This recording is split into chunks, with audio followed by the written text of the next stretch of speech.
issues, and I would like to thank the MCA for helping co-host this event and giving us a great space to use for it. Thank you all for coming out. I appreciate it, and I'll let Dr. Jim McCauley get some money. Go ahead. It should be on, yes. Can you hear me? Yes. Okay, great. Hi, I'm Jim Crooks. I'm a professor, associate professor at National Jewish Health, and I've been there about 7 years. Before that, I worked at the EPA for 7 years. I had an academic career before that. Just to introduce myself, I want to tell you the answer to the question, Jim, what do you do for a living that you get when you meet somebody? I have several different answers in my back pocket depending on the situation. So if the situation is I am feeling shy or I really just really don't want to talk to the person at all, I don't want the conversation.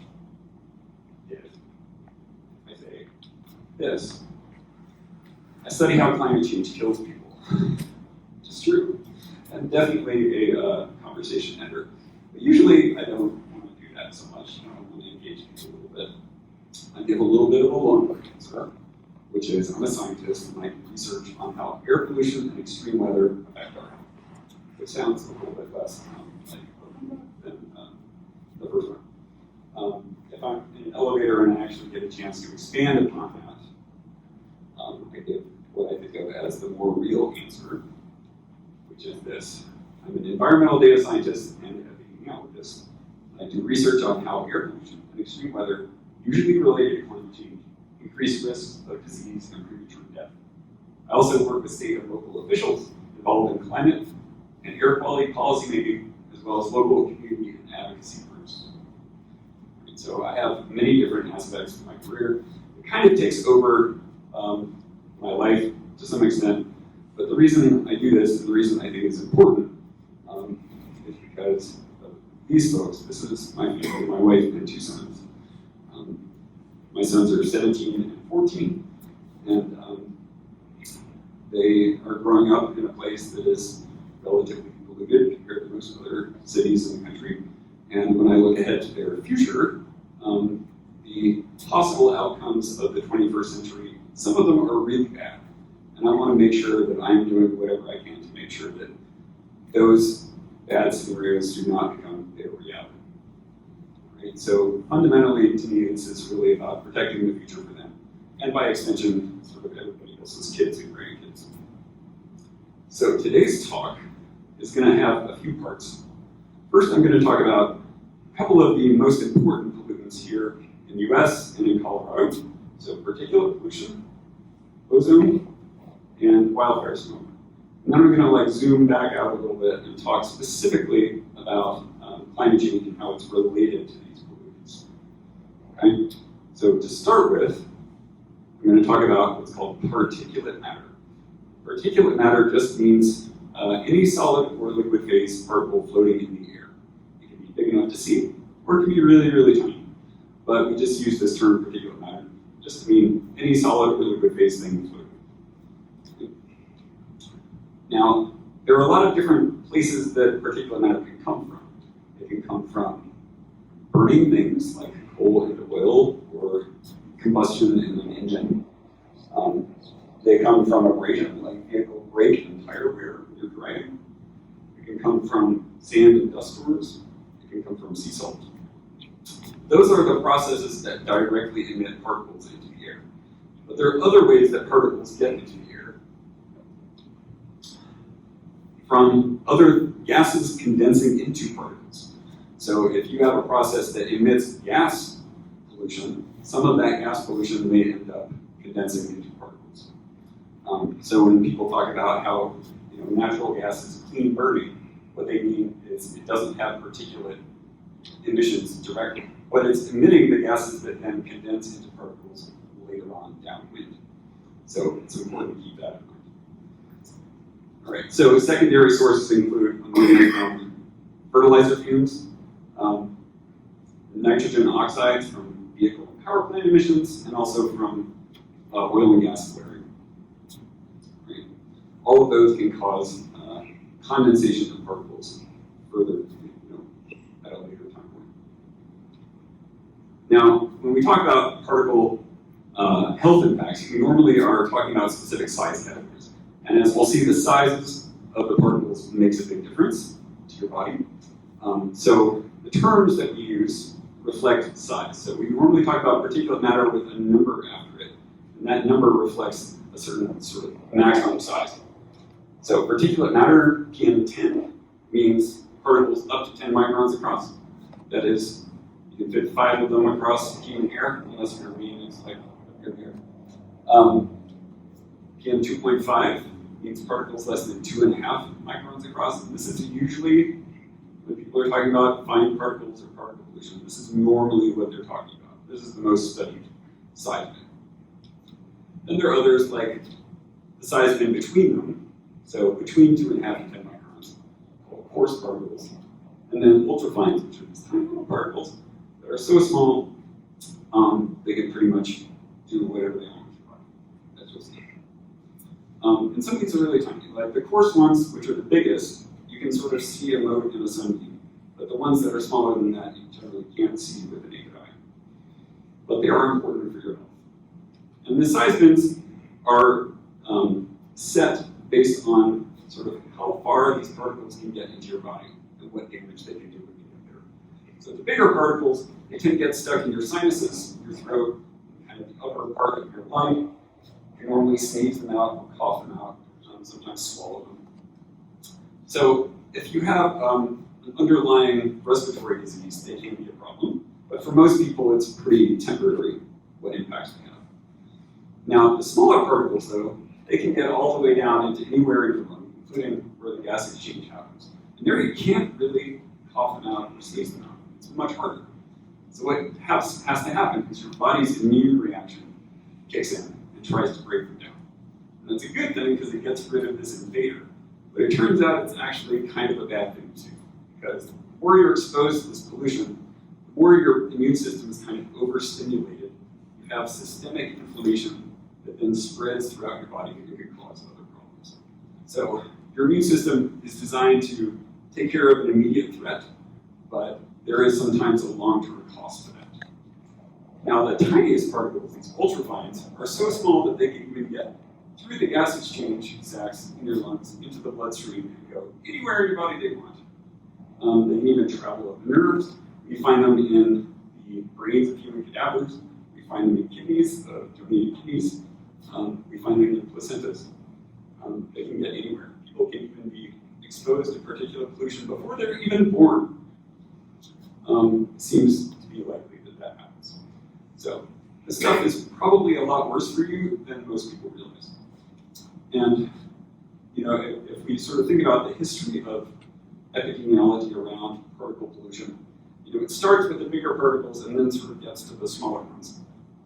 You know, back in the mid-20th century, we had these like really extreme sort of coal smoke events where you know you couldn't see 3 feet in front of your face in Los Angeles or London or Pittsburgh, and you know lots of people would have to go to the hospital. So it's been well understood for 60, 70 years that when you have a lot of particulates, particularly the PM10 in the air, that's going to be causing exacerbations of underlying respiratory diseases like COPD, asthma, emphysema, and in analogy to smoking, can increase lung cancer risk. But as science progressed, we started understanding, okay, these smaller particles are sort of stuck in your lung, not able to cough them out. What happens there? We started finding something really surprising, that the smaller particles are not just affecting your respiratory health, but your cardiovascular health too. And it turns out the reason why has to do with this systemic inflammation issue. If you have high levels of systemic inflammation, that can contribute to arterial hardening and things of that nature. So we now know for certain that being exposed to fine particulate matter can increase risk of stroke, heart attack, congestive heart failure. And in fact, this effect is much more important overall than this one. The effect of fine particles on cardiovascular health kills more people than the effect on respiratory health by a lot, by like a factor of 4 or 5. So this ends up being the most important relationship we know of between air pollution and health. Because so many other people have other risk factors for heart disease that particulate matter exposure can sort of tip them over the edge into an exacerbation. Now, once we understood that inflammation is really important for the relationship between particulates and cardiovascular disease, started thinking like, well, inflammation is involved in lots of disease processes, not just ones involving the heart or the lungs. In the last 20 years, there's been a huge explosion in our knowledge about the overall health effects of particulate pollution. Things that you would probably never intuitively connect to pollution. Things like birth defects, birth weight, and low birth weight in premature birth, developmental delays in childhood, risk of autism, dementia, Alzheimer's, and Parkinson's disease in older people, cognitive declines, metabolic syndrome, diabetes, and obesity. And the list just kind of keeps growing each year. They kind of find new things. Kidney diseases, and whatever. There's basically no organ system that you can't find health effects of particle pollution associated with, right? It affects pretty much your whole body. And you know, when most people think about air pollution, they think about the lungs. Like, you go outside on a smoky day, your lungs feel tight, and you cough, the kid has an asthma attack. It makes sense. Like, the connection is quite obvious. If you go outside on a smoky day and 3 days later you have a heart attack, that connection is not so obvious. Or if you're exposed, you live in a polluted area and you're exposed over time, and you know, you end up getting Parkinson's disease, probably not going to connect that to the air pollution that you've been breathing your whole life. But scientifically and physiologically, we understand why this happens. And it even happens at really low concentrations. Like, you don't have to be exposed to a lot of air pollution to find these health effects.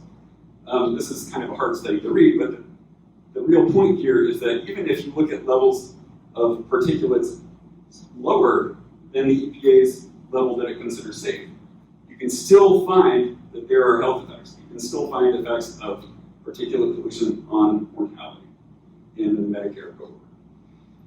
So basically, this study was arguing that, like, if we lower the EPA's standard from 12 to 10 units, we lower it by 17% or whatever, that could save, even that small change, can actually save 140,000 people's lives over a decade in the United States. 14,000 people a year. That's enormously beneficial.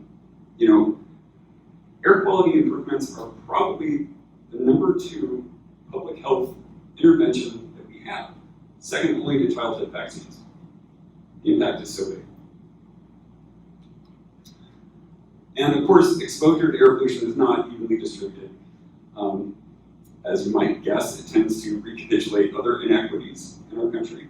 So this study that just came out in January found that we show that areas with higher than average white and Native American populations have been consistently exposed to average particulate levels that are lower than areas with higher than average Black, Asian, and Hispanic or Latino populations. So basically, whiter areas tend to have cleaner air. Moreover, areas with low-income populations have been consistently exposed to higher PM2.5 levels than areas with high-income groups during the last 3/4 of their study period. Furthermore, disparities in exposure relative to safety standards set by the EPA and the World Health Organization have been increasing over time. So as the air has gotten cleaner for whiter neighborhoods, it has not gotten cleaner as much or has gotten worse in neighborhoods where people tend to be people of color. So it's a big problem. It affects certain people way more than others, and that has, you know, real implications for just equity and fairness. So let me pivot a little and talk about the other really important air pollutant, specifically the pollutant that is we hear most about in the news here. That's ozone. So the reason we hear about it is that we are sort of out of compliance with ozone regulations, and we have been for decades, and so we tend to hear a lot about it. Because our policymakers have to wrestle with ozone way more than they have to wrestle with particulates. All right. Now, ozone, you may have heard about it in a couple of different contexts. You may have, if you're old enough like I am, to remember discussion about the ozone layer and the ozone hole back in the 80s. That's the same ozone that I'm talking about right now. So whether ozone is good for you or bad for you depends on where it is. So ozone way up in the stratosphere, the ozone layer, is really good for us. If we didn't have the ozone layer, we would probably all get cataracts and skin cancer by the time we're 30. Like, life on the surface of our planet would be much more difficult to sustain without an ozone layer. So yay, ozone, we need ozone. We just don't need it down here where we breathe. All right, so the tropospheric ozone, that is sort of surface layer ozone, is bad for us. And the reason is that ozone is really, really reactive. It's got these 3 oxygen atoms, and it's in a very unstable configuration. So it really likes to interact with other things. What that means is if it touches your lung, it is a lung irritant. It tends to damage your lung, cause inflammation of your lung, other health problems related to your lung. So yeah, very reactive. We use it in hospitals to sterilize the air in like operating rooms and stuff like that. But if it can kill a microbe, it probably is also damaging your body, like if you were to breathe it. Okay, now where does it come from? Your car does not emit ozone. Power plants do not emit ozone. Ozone is formed entirely in the atmosphere from reactions among other gases, a lot of which we emit. So it is a reaction between 2 classes of gases, nitrogen oxides and volatile organic compounds. Nitrogen oxides you get from anytime you burn things in our atmosphere, you're going to get some nitrogen oxides. So in your car, in a power plant, those are the 2 big sources in our area. But any other combustion process will produce them. Volatile organics, there are some natural sources, like the smell of a pine forest is actually volatile organics.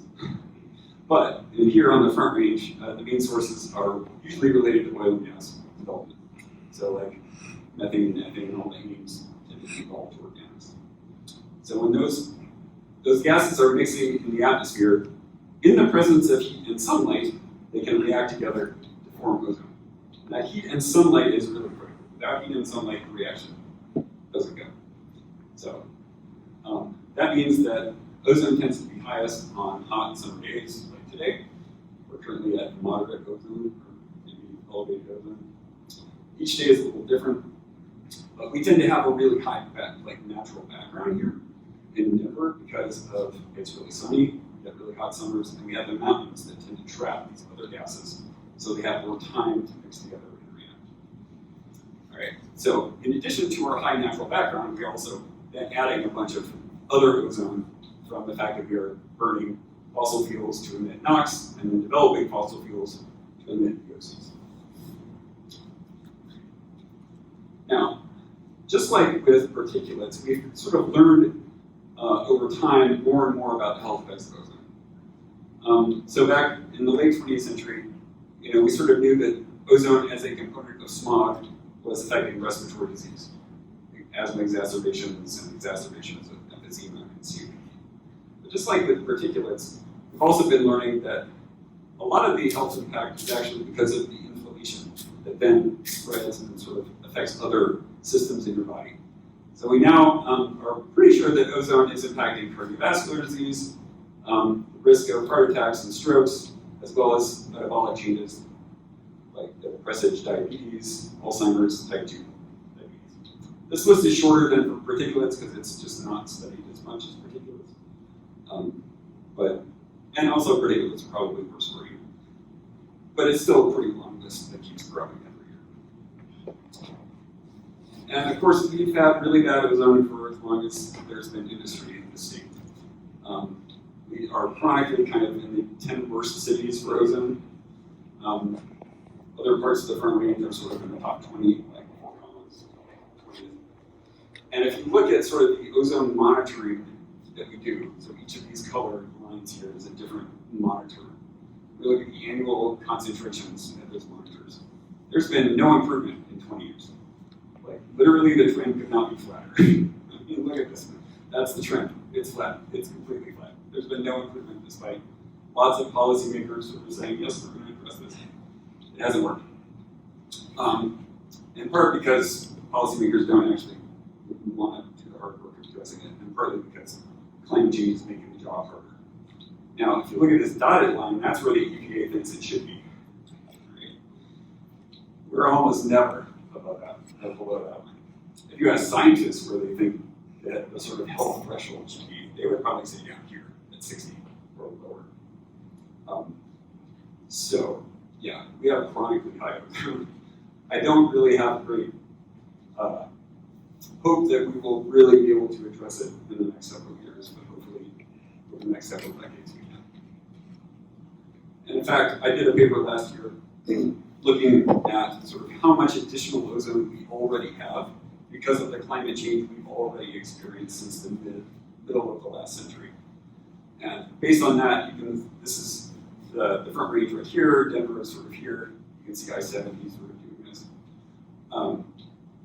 A lot of the front range is having 2 or 3 additional ozone exceedances each year because of the climate change we've already had. That we're already experiencing today. Just because it's hotter and sunny. More kind of hot, still, sunny days. Now, when you are looking at, particulate matter or ozone concentrations, usually the numbers are not, the concentrations themselves don't necessarily mean a lot to most people. So the EPA developed this thing called the Air Quality Index, which is a way of harmonizing risk communication across different pollutants. So for each pollutant, there's like a mapping between concentration and a particular AQI level. So these numbers here. And for each pollutant, on each day, there's like an AQI level that you get based on the measurements. And then whichever one is the highest among those pollutants, that's the one that gets reported. All right, so 0 to 50 means good, air quality is clean, everybody can go outside, all the way down to over 300, hazardous, basically nobody should go outside. That's like really extreme wildfires. And so this is a really good way of knowing, like, okay, how safe am I to go outside and mow the lawn or go for a run? How safe is my child or grandchild going outside and playing? And actually I don't know about your phone, but my weather app, if you look at my weather app, down here it actually gives the AQI. So it's probably already easily accessible on your phone. So this is saying currently we have a value of 70, which is moderate. And if I click on see more, it tells me the primary pollutant, that is the pollutant that is the worst right now, and it's currently ozone. So if you hear about like, oh, the AQI is elevated, or the AQI is high, that's what this is talking about. And if you consider yourself to be in a sensitive group, like you're elderly or very young, or you have a chronic disease, you should, do what the sensitive group recommendation says. Everyone else has sort of their own recommendations. So an unhealthy, so if it's between 150 and 200, that is the unhealthy AQI value. Sensitive groups should avoid prolonged outdoor exertion. Everyone else should limit prolonged outdoor exertion. So sensitive groups should avoid it, everyone else should limit it. And if you sort of watch the Twitter feed of your local public health office, like Denver Department of Public Health and Environment, they will probably send out sort of more specific tailored recommendations for things you can do when air pollution is elevated. Now, let's talk about the newcomer, the new kid on the block, wildfire smoke. Now, EPA doesn't and kind of can't regulate wildfire smoke particularly, right? It regulates particles and ozone, which are related to wildfire smoke. But wildfire smoke is kind of this new thing that back when the Clean Air Act was passed was considered a relatively minor problem and not really lumped in with the regulated pollutants. So wildfire smoke is a mix of lots of stuff, right? It's not just one thing. It's not just ozone is just like one gas. But wildfire smoke is a mix of all kinds of stuff that you get whenever you're combusting things. So carbon monoxide, nitrogen oxides, particulates, polycyclic aromatic hydrocarbons, which is like char. These are cancer-causing, volatile organic compounds, some of which are very death-free, and whatever comes out of the burning building. If you're burning plastic or you're burning fiberglass, who knows what's in it. But if you're just burning, wood or plant matter, these are the things you tend to get. All of them have known health effects. Like none of these are good, right? You don't want to breathe these. But as a mix, scientists have spent the past 10 years trying to figure out what are the health effects of this mix, not just like each individual component. And so we found clearly respiratory effects are very important. Those are the first to be really to be established with a lot of sureness. More recently, we've been able to sort of zero in on sort of cardiovascular health effects, which of course are related to the lung and to the brain. As if particulates are affecting your brain, they're probably affecting your brain's ability to regulate your heart rate. And there's lots of other health effects that we keep finding too. Like, I did this paper a few years ago, and some other people have looked at adverse birth outcomes in wildfire smoke, and we found adverse birth outcome risks are associated with both with higher smoke exposure and also the more days with elevated smoke. Right? So depending on which way you want to look at it. And we've had periods over the past 2 years where we had 2, 3, 4 months straight of just wildfire smoke all the time, every day, kind of unavoidable wildfire smoke. And for pregnancies that are taking place during those extended periods of wildfire smoke, there are some increased risk for those pregnancies. And also increased risk for the maternal health. Like, one of the things we found in this paper was looking at gestational diabetes and hypertension risk in the mom and finding relationships with wildfire smoke. So risk for the baby and also risk for the mom. All right. And of course, this is clearly getting worse. Plot on the left is showing the total number of acres burned in the United States since the mid-80s. And we're burning 2 to 3 times more on average per year than we were back in the mid-80s. Some of that is due to people moving to wildfire-prone areas and accidentally setting fires. Some of that is due to a legacy of very poor decision-making around wildland management over the past century. But more than half of this change is actually directly attributable to climate warming and the resulting drying of the forests in the western US. So this paper shows sort of pretty conclusively that more than half the change that we've seen is really attributable to climate change. We can sort of see similar things here in Colorado.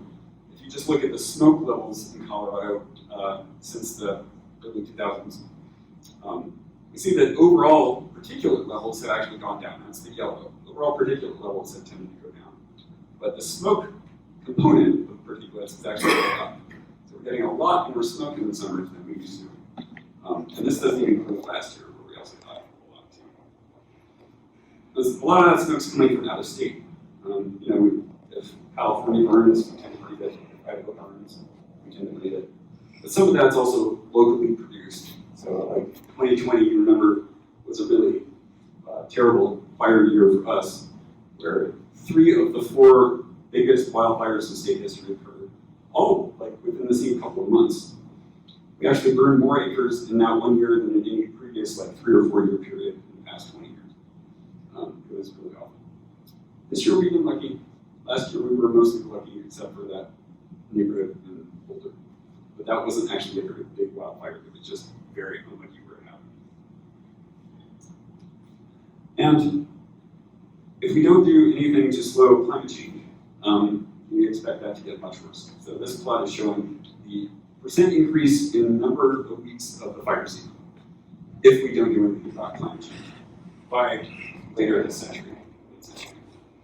Right. So this is if we burn everything in the ground, what happens to fire risk? And in some places it's 6 times as many weeks per year of high fire risk up here in the northern plains.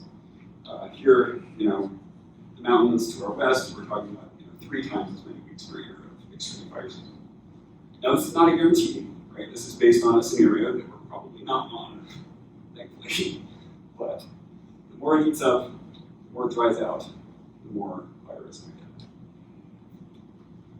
So let me just zoom out a little bit and talk to you about climate change and how it's relating. I've been talking, bringing it up here and there. Let me just sort of zoom out and talk about what climate change actually is doing.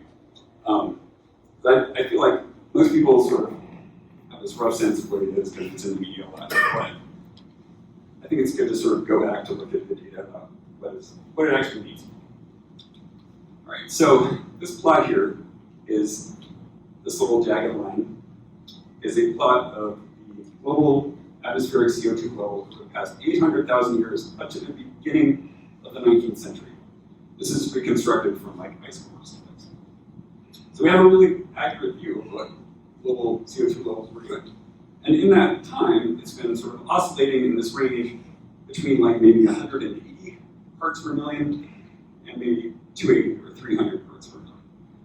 And the way I plotted it, it doesn't look like that big change, but it actually is really important. Every time the atmosphere was in this kind of trough, where CO2 was low, that's what an ice age is. That's when we get ice ages, right? And I don't just mean it's like a few degrees colder. I mean it is much colder for a very long time, so long that half-mile thick ice sheets form on top of what is now New York City, or Seattle, or Minneapolis. I'm not making that up, like half-mile thick ice sheets on top of New York. Like, that's mind-blowing. Whereas when CO2 is, higher, 280, 300, that's a climate like we're kind of used to, most of us grew up in, right? Now, just to give you a sense of what this time scale is, literally all of what we consider human history has occurred in this tiny little blip on the right? Where global CO2 was like right here. So everything about our civilization is predicated on CO2 being kind of around here. Right? Whether that's agriculture, cities, writing, and we are pushing ourselves very quickly out of that regime. So if you look at the last 200 years since the Industrial Revolution began, we've added more than 100 parts per million more. I think as of this year, we hit 420. And that has increased global surface temperature by about 1 degree Celsius, so almost 2 degrees Fahrenheit. Now you may be wondering if this change was enough to melt a half-mile thick ice sheet on New York. How come we don't see a bigger change here? And the answer is, we will. It just takes a while. When we add CO2, it takes a while for the atmosphere to absorb the extra heat that CO2 allows. So this is just, this is kind of just the beginning. Now, about 10 years ago, the scientists and policymakers who do climate change work, they got together and they created a number of scenarios called RCPs. Doesn't matter what it means. Scenarios about how the 21st century could go in terms of emissions and sort of what impact that those emissions trajectories have on the climate and on global temperature. And it's useful, I think, to create those scenarios so that everyone is using kind of a common set of scenarios, everyone's speaking the same language. And I think it's useful to show you what those scenarios are and kind of where we're at now. So there was a low emission scenario, which is we start aggressively cutting carbon in the year 2010 to 2012, and we keep doing it. And we, and by the end of the century, we end up with global CO2 concentration of 420, which we got to this year, because clearly we did not do that. Right? We did not start aggressively cutting carbon a decade ago. Then there are two intermediate scenarios where there is some attempt to address climate change, but it's not super strong.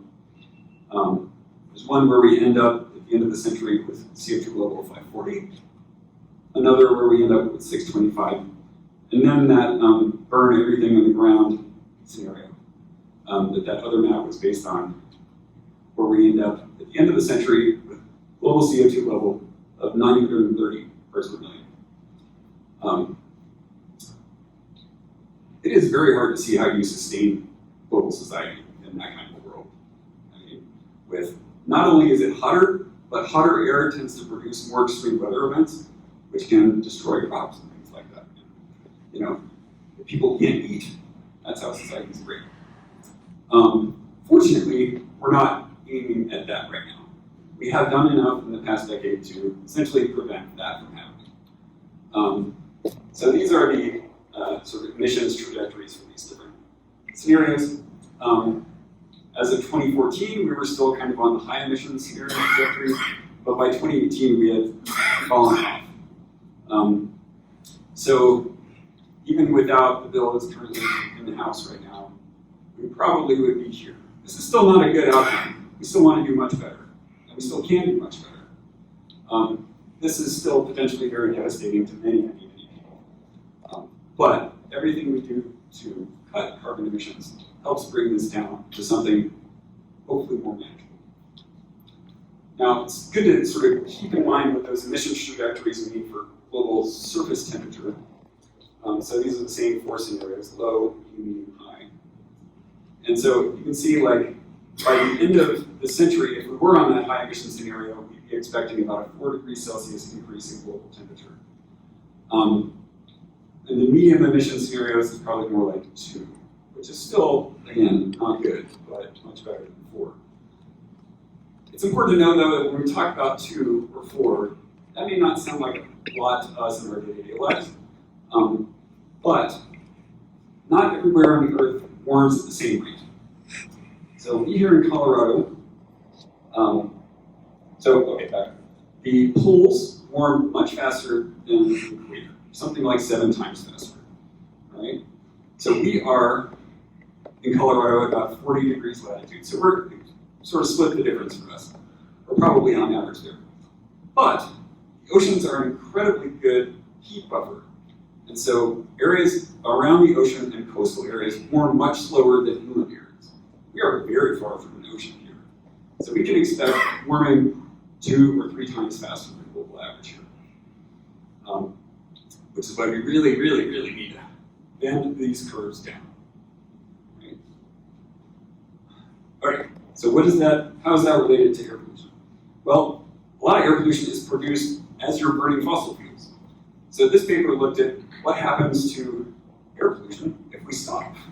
What if we reduce our fossil fuel emissions from energy, that is sort of electricity generation?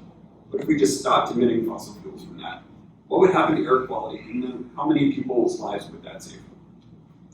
And so they estimated roughly 50,000 lives saved in a year if we reduced or eliminated our emissions from energy sectors, which is a huge number. I mean, it's not quite pandemic level, but it's bigger than all but the worst flu season we've ever had in my adult life.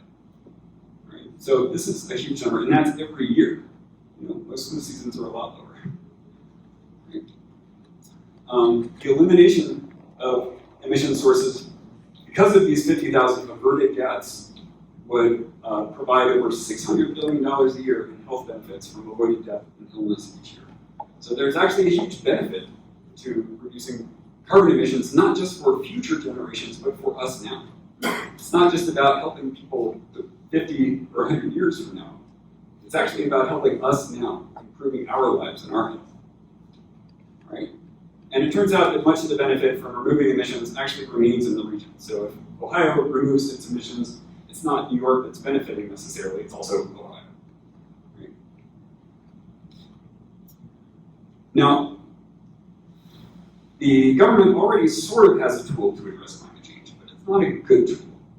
Okay? So we have this Clean Air Act, which is designed to address other kinds of air pollution, but not carbon. It can kind of be indirectly used to address climate change. But as we'll see, it doesn't really work super well. Clean Air Act, again, hasn't been updated since 1990. It grants the EPA only indirect tools for cutting carbon emissions.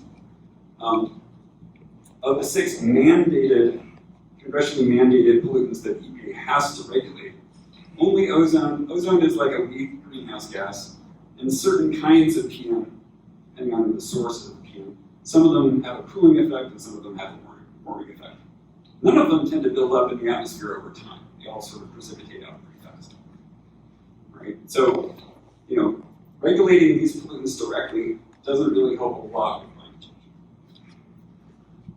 The Clean Air Act does allow EPA to regulate new pollutants that EPA discovers are bad, using what's called an endangerment finding. So one of the first things Obama did when he came in was the EPA issued an endangerment finding for carbon dioxide.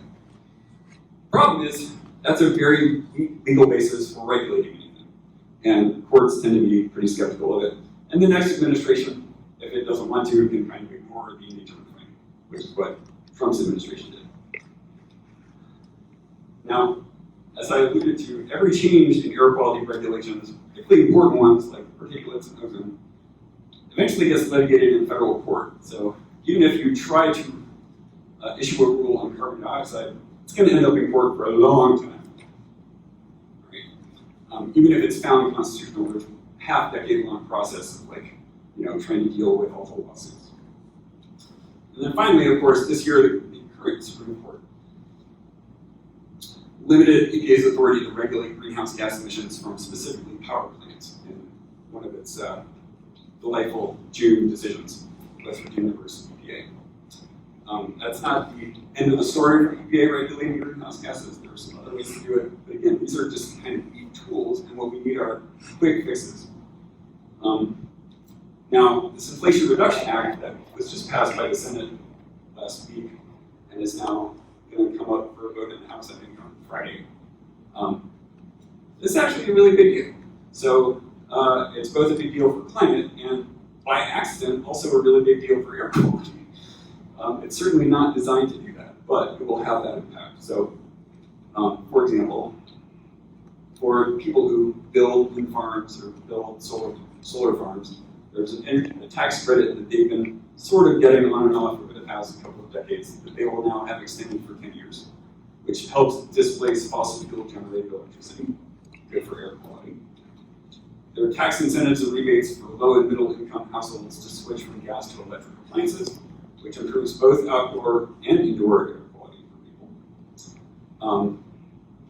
And there are tax rebates for purchasing certain new and used electric vehicles, thereby reducing sort of tailpipe emissions from gasoline-powered vehicles and diesel vehicles.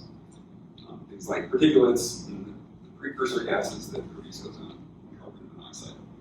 So all these are big wins for air quality. And that's not why the bill is being passed, if it is passed. It's not why it's being supported. But it is a really lovely side effect. This is the biggest deal for air quality since the Clean Air Act. Easily. There's a nonpartisan think tank that did an analysis that said this bill, if passed, will decrease U.S. carbon emissions by 40% in the next 8 years. Like, that's a huge, very rapid change. 8 years. It's crazy. 8 years. We're going to have a gigantic change to our economy in that time. There are also some not awesome environmental aspects to this bill, like opening oil leasing in the Gulf of Mexico and things like that. This think tank did an analysis sort of showing that emissions lowering provisions of the bill outweigh the pro-fossil fuel provisions by 24-1. So for every additional ton of CO2 because of the leasing, you'll get 24 tons reduced CO2 from all the other provisions. So overall, a real big win for the climate, and indirectly also a big win for us who like to breathe. Now, the same analysis also predicts that resulting improved air quality would prevent 3,900 premature mortalities per year, basically in year 2030, primarily in communities of color.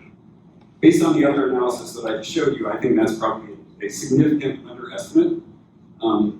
If fossil fuel burning for the electric sector alone causes 50,000 deaths a year, reducing it by 40% should probably give you 20,000 instead of 3,900 at minimum. So this is probably, to me, like a distinct underestimate and undercounting the benefits of this act. So I personally hope it passes quickly. All right, so thinking ahead, probably made you feel a little bit unhappy and potentially a little bit depressed. And I don't want to leave you with that because this is tough stuff.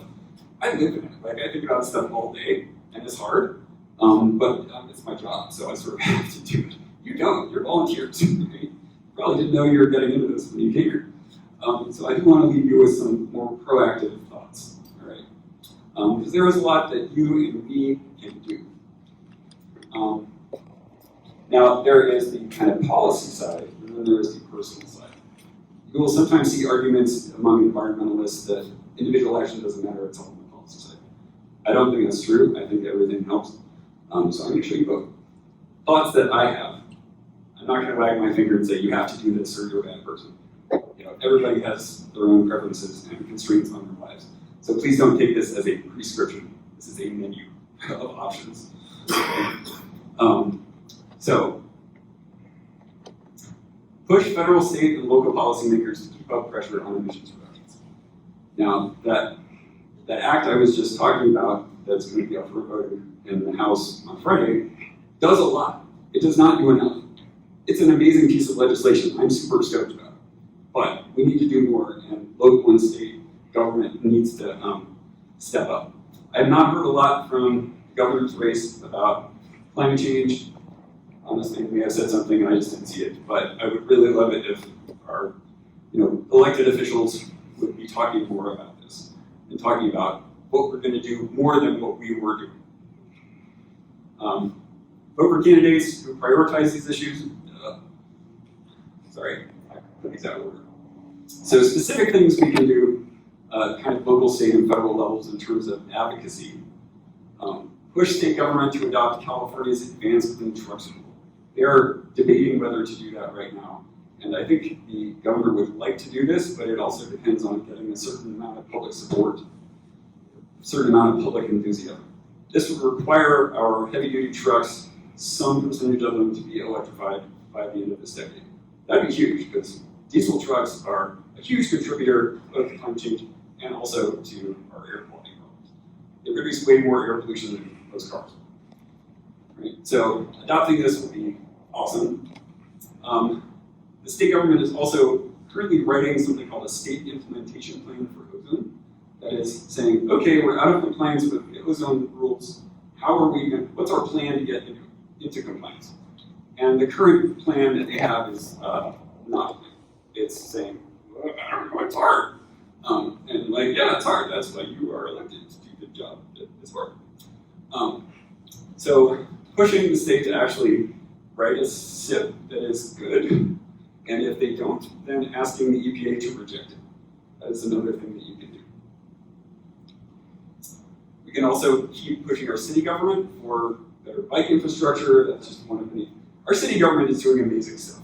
This is not a criticism of our city government. We have one of the best cities in the country in terms of climate action. After we passed that sales tax 3 years ago, we've been, it's awesome. I know some of those folks and they're fantastic. So I'm so proud to live here. That said, I wish some things would go faster. For me, bike infrastructure would be amazing. I'm sure there are many other things that they can do faster too. And then looking a little bit ahead, EPA is going to consider tightening air pollution standards for ozone and PM 2.5 probably next year. And so writing a public comment when that comes up for public comment, saying, yes, we really think this is important. Yes, please do this. It's long overdue. That actually is very helpful. Somebody has to read those comments, and EPA will sort of respond to them. So this is all really useful stuff that you can do kind of in your own life that helps kind of broader issues. And it helps really with this to, actually, before I go, plug into one of the advocacy organizations that's really organized around these things. And they can be like, okay, submit this comment to this website, and sort of let you know when the comment period is, where the pressure points are, how to make those comments. Right? So you plug into whether it's 350.org or the Sierra Club or Green Latinos or whatever, all these places, they will give you opportunities to push these buttons, and that's really important that you do. And then in your personal life, again, maybe not prescriptive, things you can consider. Decarbonizing your home. We have a lot of infrastructure in our homes that run on gas, and we don't need to run it on gas. That's a choice somebody made when they built the house, but you don't have to do it. You can run it on electricity. We have AC pumps that are amazing. They work like air conditioners, but both heat and cool. They're awesome. So you can decarbonize your home. There's currently really good rebates from the city and Excel, and possibly they will be able to be stacked on top of some of the Inflation Reduction Act rebates for replacing gas appliances with electric, for installing solar panels and batteries, upgrading electric panels to handle all this new electricity. Right? They're incredibly generous. I mean, unbelievably generous compared to what was available even a year ago. So definitely check these out. You can also decarbonize your commute. You can look into, again, the rebates from the city, from Excel, from the state, and hopefully the Inflation Reduction Act for electric vehicles, either cars or bicycles, as well as charging cables. Like, if you want a charger that will charge your car at more than a trickle, that requires a little extra infrastructure, and you can get tax rebates from that. And of course, Public transit, RTD is free to ride this month. They're doing that to help with the ozone problem, actually. But it's free for anybody who wants to ride it. So it's the cheapest way to get around. And then finally, you can decarbonize your diet. People have a lot of opinions, strong opinions about their diet. So again, these are options. Beef is by far the most carbon-intensive food on a per-calorie basis, as well as being very land and water intensive. A lot of the deforestation of the Amazon that is currently running apace is actually due to people cutting down the forest to put in grazing land for cattle. And that's not the only place on Earth that's happening. Beef is 3 times more carbon intensive than the next food on the list. It's just unbelievably carbon intensive. So eating less beef certainly helps the climate. And then of course, below beef are other kinds of meat as well as dairy that tend to be more carbon intensive than their sort of plant-based alternatives, like the fake meat things, some of which are delicious, and also just vegetables. So the lowest carbon foods that you can eat tend to be very low on the food chain, the vegetables and plant-based things. So again, things to consider. I'm not doing all these, but I try to do as many as I can, and all of it helps. The more we make choices in our private life, the more people who make decisions for larger groups, that is politicians and people who run corporations, they can justify doing the right thing. That people are doing the right thing by choice already. Right? So that's why I think it's important. And I guess that's it. I guess I'm done. So, thank you all for listening. I hope I left you a little bit more informed and not really impressed. So thank you very much. So, going back to ozone, which is obligation in Colorado, carbon is well known to destroy ozone. Runoffs makes high efficiency filters, furnace filters are carbon coated to destroy ozone. Other than that, you don't see much, purifying ozone inside the home. Shouldn't every home in Colorado have a carbon filter to help remove ozone? So, yes, but it may not be as big a problem as you think, because ozone requires a lot of sunlight to form. Once you're inside, there's a lot of sunlight, so it tends to dissipate into its When the stuff comes in, and a lot of it reacts pretty fast. It does react. It certainly would be helpful to have a filter like that, but you'll see air purifier companies will try to sell you, oh, this adds ozone to your house to clean the air. I'm like, no, that's a terrible idea. Don't do that. That's the worst thing you can do. Make your air less safe. You want hospital grade air in your house? No, none of it's going to kill me. I don't want that. So there are a lot of people who sell air purifiers for the home that are selling you a lot of bells and whistles that either don't help or are bad. So a simple filter will do a great job for all those things. You don't have to do anything really expensive with your indoor air filter. Good. Well, I had, and forgive me if you talked about this, but one kind of feel local and a little further out. One has to do with sunflower over here. I don't know if you talked about that at all. I was thinking about it with your last comment about how it affects disadvantaged communities. And they had the settlement, now they're going to be monitoring more over there. Do you think that's going to help, or is it just going to be addressing them? I mean, it's certainly good to do monitoring.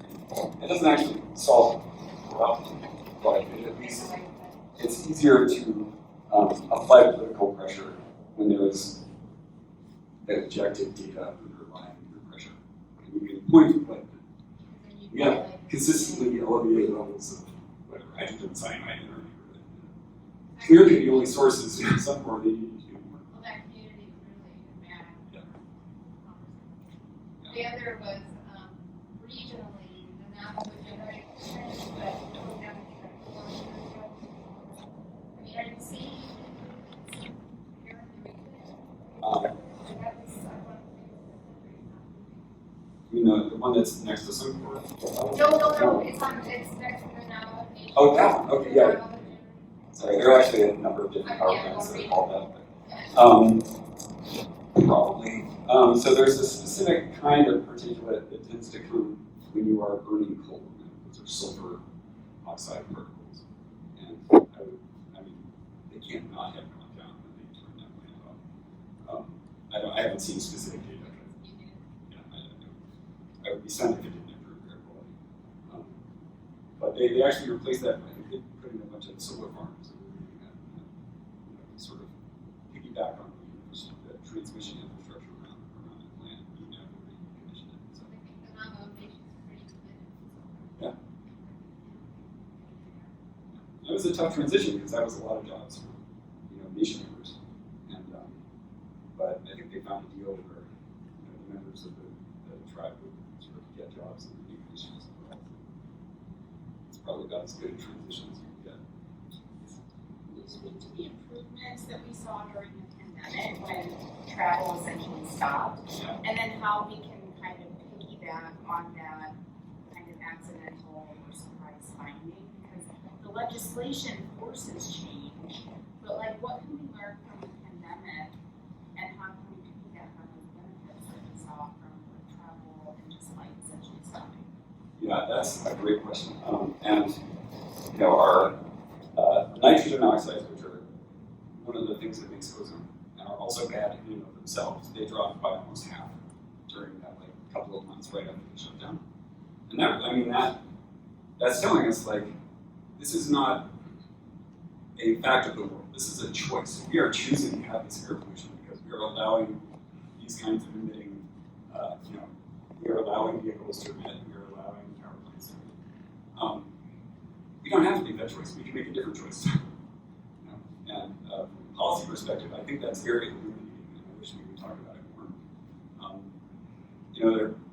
We saw improvements here, but you look at a place like India, where Delhi, people were seeing the Himalayas for the first time in 40 years because suddenly the air was cleaner.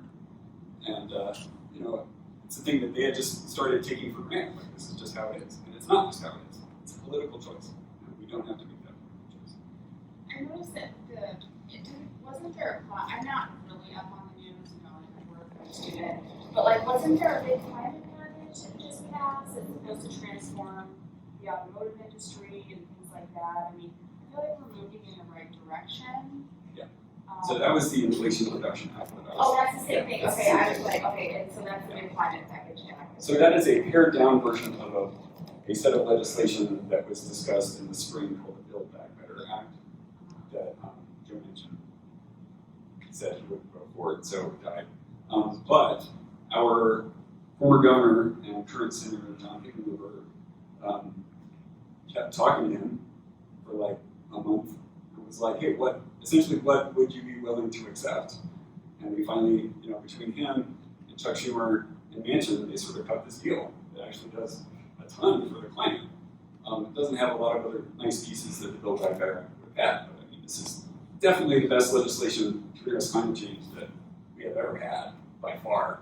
Do you think it has the power to transform the automotive industry like it's saying it does? Newspaper articles are saying it does?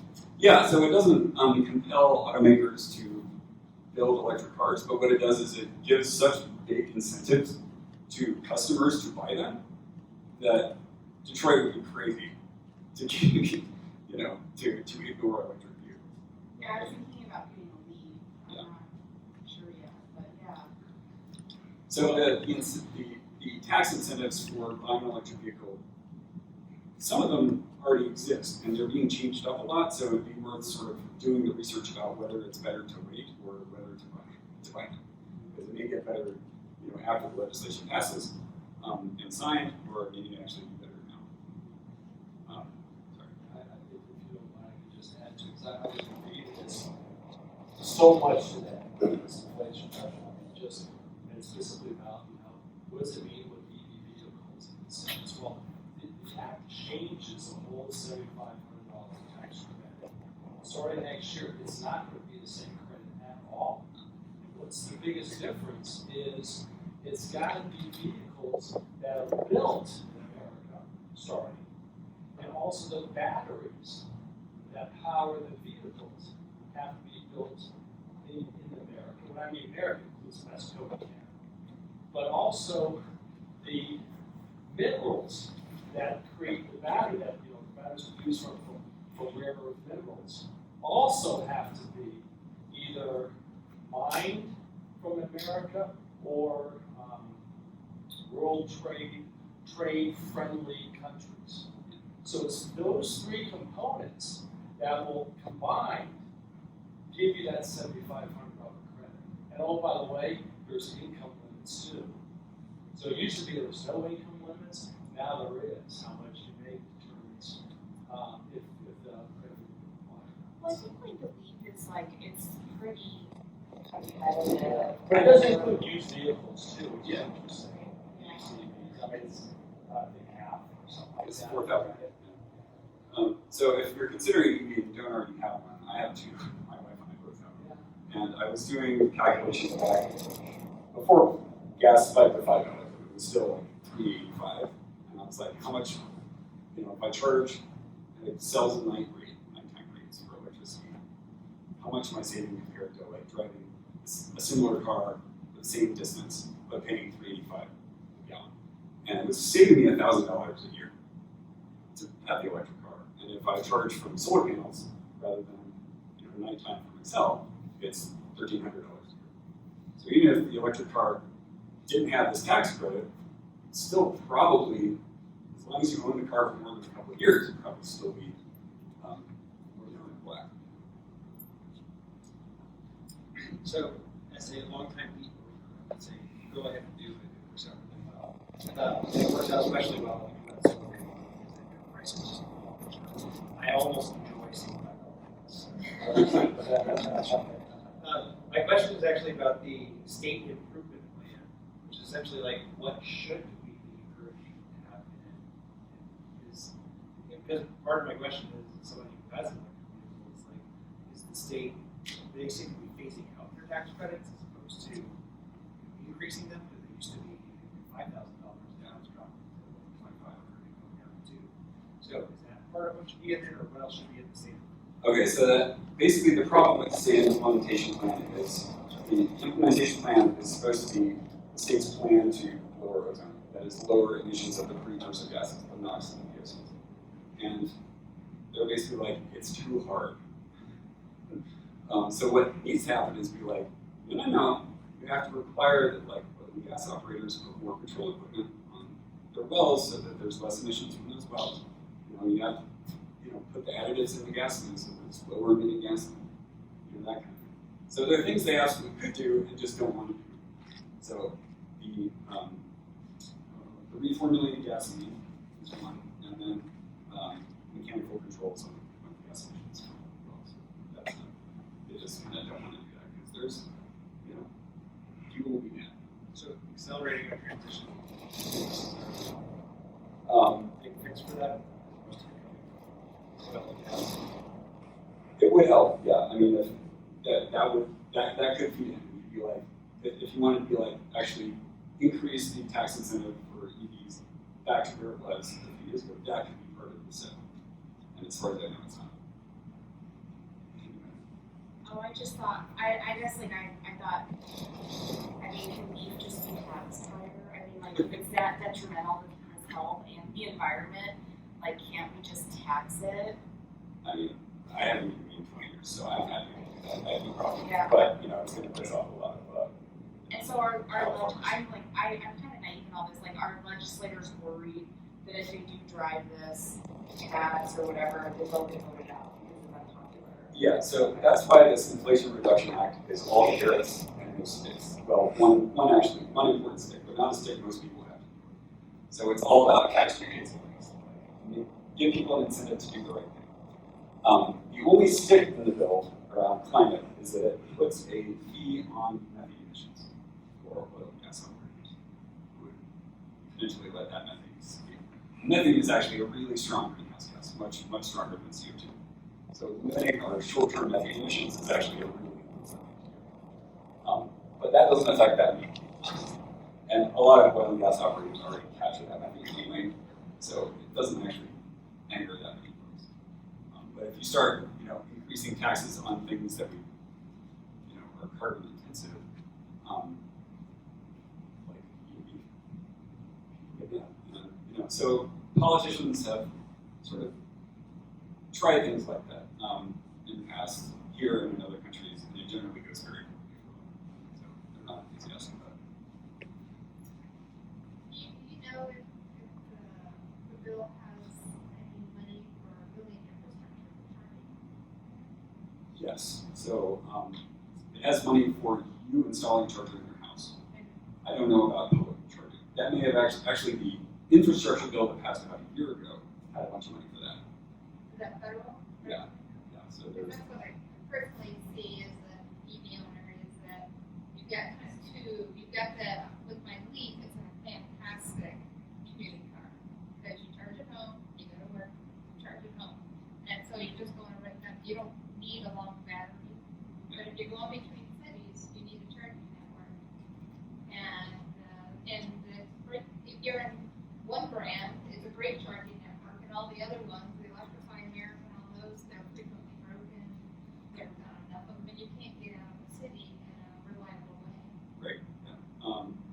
So yeah, the Infrastructure Act that passed last fall included a bunch of money for states to install chargers along highways.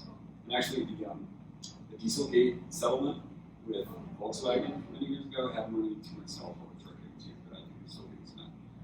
So you're right. Tesla has, I think, a bigger network than everything else combined, but that's going to change in the next couple of years. Just hope they start repairing the other ones when they break. You go up to one, and then you're dead in the water. You can't charge. But same thing happens with the Tesla ones. But they don't have two chargers. They've got They got like 8 10. Yeah. or 12. You know, so you can still get your charger.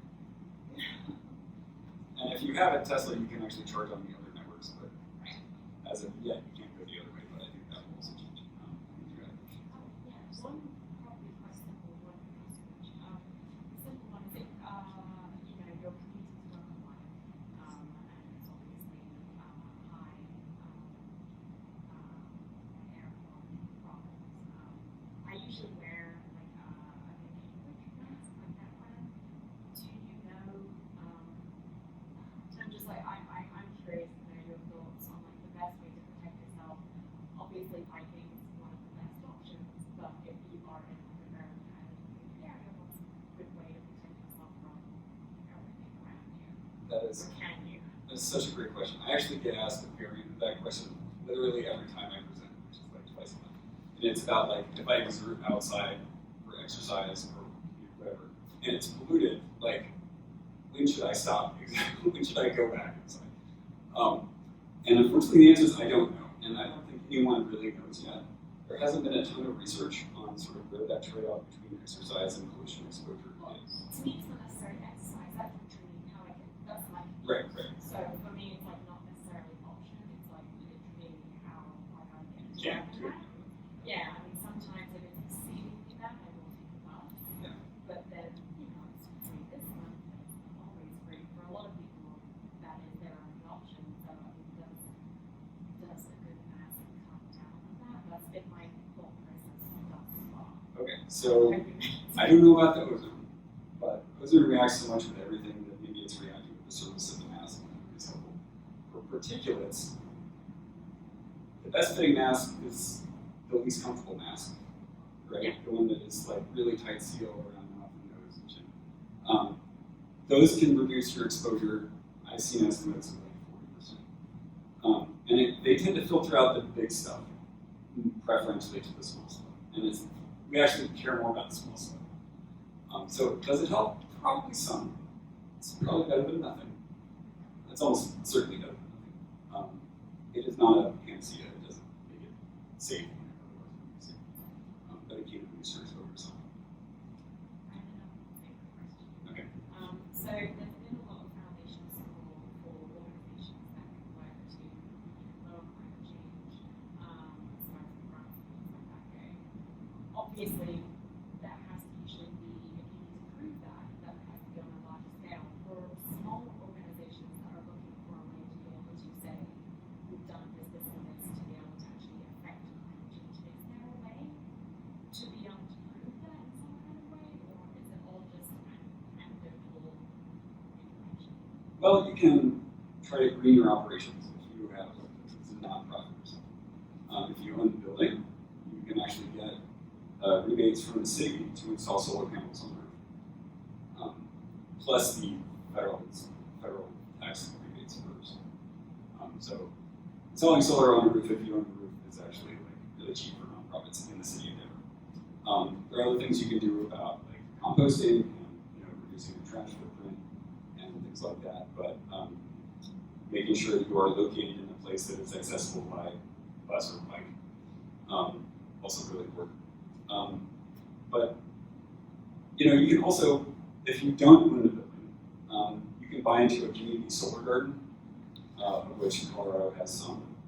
So you're essentially buying a share of a solar panel that's located somewhere else, and you get credit based on that. So you sort of pay up front for it, or you get a buy it with a loan, and then you get credits off your electric bill, and overall kind of reduces your effective carbon footprint, and also maybe reduces your bill. Is that okay? If you already have a green space, like where a patron farm was, so is there a way, what's the best way to get data to say that we would be offsetting something like having a green space, or is that something if it's a very small area that it's hard to get? Just having a green space by itself. Or being a natural area surrounded by development, like. Yeah. I don't know. I've never thought of that. Something to run into, because like we think, I think that it's a big conversation, which we feel like we don't look like managing being a big green space, Yeah. but proving that is a little tricky, because it's not just to reduce business, it's to Yeah. Well, you are sequestering some carbon in probably the trees or the grass. Exactly. I don't know if it's a lot, but prove that, like, it's maybe it is. I don't know. But it's certainly a good thing to do. I mean, yeah, it's- open is what we're doing. yeah. In terms of like monetizing or getting a numeric value on the benefit. We try. I don't have great ideas beyond just like sequester carbon. Did you have a question? Anybody else have any heard a lot? Oh yeah. Is this gonna be available online when you're finished? We're hoping so, yes. Okay, Yeah, because so I'd like to cameras going share it. record it. We're definitely hoping to share it. Yeah. I'm very open to sharing it. I'm not. So if you want to share it, it's fine with me. It's fine with him. Yeah, I thought it was great, thank you very much.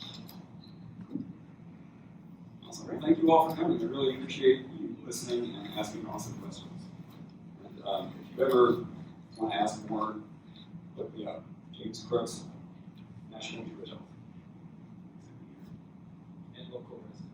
And local resident. Essential partners. Based on the green.